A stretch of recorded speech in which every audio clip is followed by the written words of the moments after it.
We have borrowed more than 14 cabinet secretaries since independence. There must be a reason why we need to borrow another 3 trillion shillings on top of 6.1 trillion. Members of the Senate, what is your GDP today? Your GDP is at 10 trillion shillings. 9.8, and now we want to extend the ceiling to 9. What sort of a country does that? Now, the question that we have addressed here, how much is the budget gap, my dear colleagues? The budget gap for this financial year is 635 billion. The budget gap for the next financial year, according to the BPS, is 584.6 billion.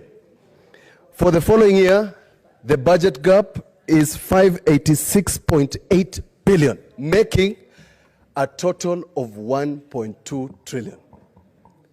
I want you to read the report of Parliamentary Budget Office that they presented also to the National Assembly, suggesting that the debt ceiling should be at maximum of 7.5 trillion.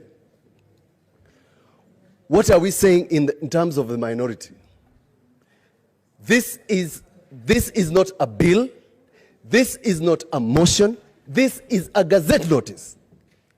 A gazette notice that can be withdrawn tomorrow. A gazette notice that can be republished. Why are we making it look like that the country is in dire straits, as if we fail, tomorrow it will collapse? It's a lie.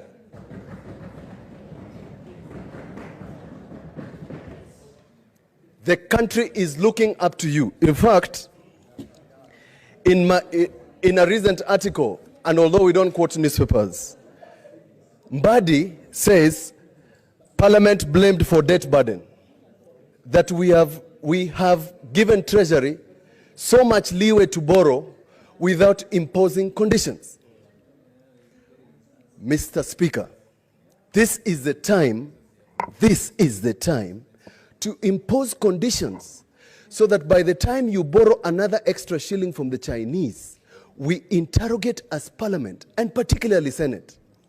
I had said when I was in the National Assembly, the one who will be president in 2022 will have no country to run. But it has actually come earlier. We have zero money for development. Zero. I'm telling you, zero. So if you see any road, hospital, water project, whatever you see government doing, all of this is borrowed money. Housing, we are supposed to be building 500,000 houses a year. There are only 228 units that have been built. So it is a flop. Kenyans literally have no money in their pockets. The money that is owed by county governments that has not been paid is about 90 billion. Another 54 billion is owned by the national government. A whole 150 billion. People are being auctioned because government can't pay, won't pay. Most of the money that goes to infrastructural development is development corruption. It's development corruption because it's inflated bills, starting with the SGR one, and all of the way down. We are just a huge corruption enterprise. And if nothing is done about it, really we are going the Greece way. Because even when you look at the way we have organized our political economy, everybody wants to come into government, but the motivation is not to serve, it's to eat. Now we can expand the BBI and have more mouths to feed. Maybe everybody will keep quiet. But you cannot eat that which is no longer there. We have to generate more. All of us who are here right now, each one of us owes 138,000 shillings to our lenders. Everybody who is here, 138,000, including the child who has been born today. For the longest time, I even asked Henry Rotich when he was minister, you started out very well, but you are coming to cheat us here. He said, Maura, you are the politicians who taught me how to cheat. Himself, he never lasted. He's no longer minister for finance. Ambassador Ukuri Atani was our minister here in the Ministry of Labor and Social Welfare. And I have told him as much, together with Dr. Kamau Duge. How? Let me give you a scenario so that you understand what I'm talking about. How on earth do you have a 9.8 trillion economy borrowing now 8.4 trillion? The only economy that has borrowed 239% of its GDP, nominal GDP, is Japan. What do they produce? Look around. All of these vehicles, they are from Japan. What does Kenya produce? Nothing. Nothing. Children. You know, America is a $24 trillion economy. They borrowed over 20 trillion, but you know, they have the reserve currency, which is a dollar. So they are the only people who can print money. Look at Kenya. We have borrowed over 5 trillion shillings in the last 7 years. What is there to show for it? Other than just expanding the size of government. So yes, that video that you are seeing going viral, I spoke about it in February. In fact, Mheshimiwa Sankoko was asking me about it then. In December, it's still going viral. Why? When I spoke, some people even called me from very high offices, and they were telling me, Mwara, what are you saying? I said, I will stand by the truth. We are now digging our hole deeper. We have raised our debt ceiling to 9 trillion. We are now going to exhaust it. We will remain with about 800 billion. We are expanding the size of government. Why, for example, does the Ministry of Health require 98 billion? What for? When health is devolved.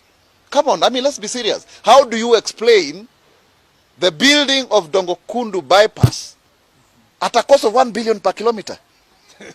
Really, are we joking? Look at this expressway. How much is it costing us? This is development corruption and voodoo economics. I mean, let's not just lie to Kenyans.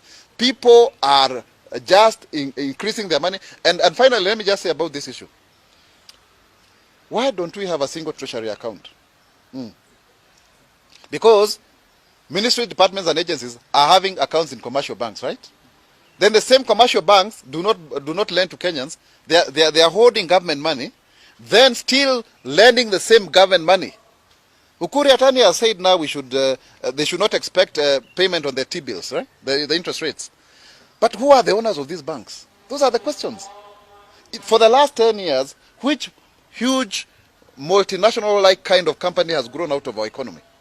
The usual suspects, Safaricom, KCB, what have you. The only people who tried to come out was SportsPesa, Suali Nyongwa. So we are in a cartel economy. How can a young man make money anymore? How can a young woman, a person with disability make money anymore in this economy? So tuache kudanganyana bwana, hili ni ushenzi bwana. We are a broke country and nobody should lie to you. We are broke. We cannot pay. Every road you see constructed, any development money is borrowed money. We have a 3 trillion budget. 3 trillion budget, out of which 1 trillion is going back to pay debt. Within 7 years, we've grown from less than 1 trillion budget. The first budget that was read was 1.15 trillion by President Uhuru Kenyatta when he was Minister for Finance. Now we are talking about 3 trillion. How can we sustain a 3 trillion budget? From where? And yet our collection, our revenue collection, is 15% of the GDP. If you look at OECD countries, they do up to 40%, right?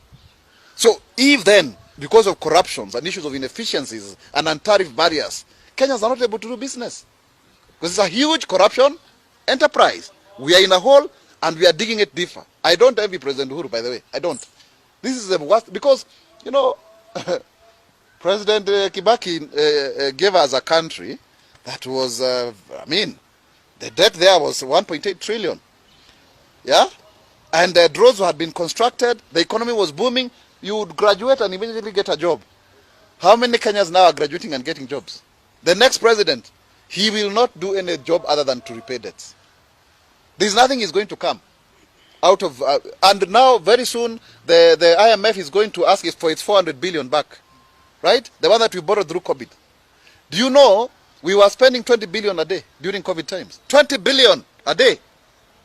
I mean, this is a joke and a serious one. There must come a time when we must put the country first. And let us not lie to each other. We can concoct about BBI and what have you, but the truth of the matter is, things are